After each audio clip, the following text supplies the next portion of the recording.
right, we're talking divorce with two experts. They're the co-authors of When Harry Left Sally. We've got Eva Sachs, welcome back, and Marion Korn. Welcome, ladies. Thank you. We're going to talk, first of all, about Kevin Frankish's news story earlier, the cold feet clause. Right. That now when people are getting married, they're offering the clause, you know, insurance policy, that if one of you don't want to follow through with the whole DJ and the 12-course meal, you get some money back. What's your thoughts on that cold feet Well, clause? Dina, as a financial planner, I think insurance is always a good thing, and so I would advocate for that and saying, yeah, it's terrific. Marion?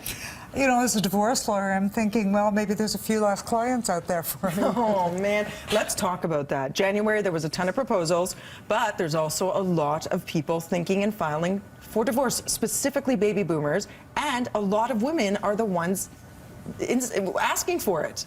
Yep. So why this shift, this change? Well, I think we're looking at the first generation where women have really been independent. If we think about our mothers, I'm a bit older than you, in my generation, the mothers really didn't work. In this generation, almost all of my friends and Eva's friends are working mums, and they're much more independent, much more engaged in their communities, and they have a life outside the home. Mm.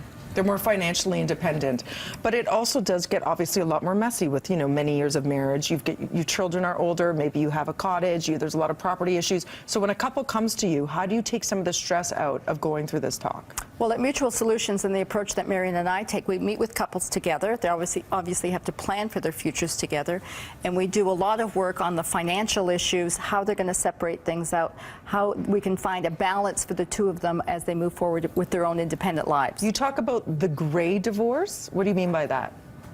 Gray divorce is really a term that's being used today for people that are leaving long-term marriages. So gray, people in their 50s and 60s. And in divorces today, about a quarter of divorces are in this gray category. So it's a growing trend. So what advice do you have to make it as amicable and pain-free and stress-free as possible? We tell people that they have to really think forward. They have to think about what they want for their futures, what they want for each other, and what they want for their families. And you know, when you've spent 30 years together as a unit, just because the parents are choosing to have lives apart from one another doesn't mean that the structure of the family is necessarily going to change. And our book is full of stories of clients of ours who have managed to hold that family unit together while living separately. How do they do that? Do they come together like the Demi Moores and the Bruce Willises, where they become friends for the sake of the children? Is it things like that? It's very important. Of course they do. And they do that because their adult children are now having their own children, so they're dealing with children and grandchildren, and family events are so special that they have to be honored, whether the parents and their parents, grandparents are holding their marriages together or not. To share in those memories together for the sake of the children and the children's children, their grandchildren.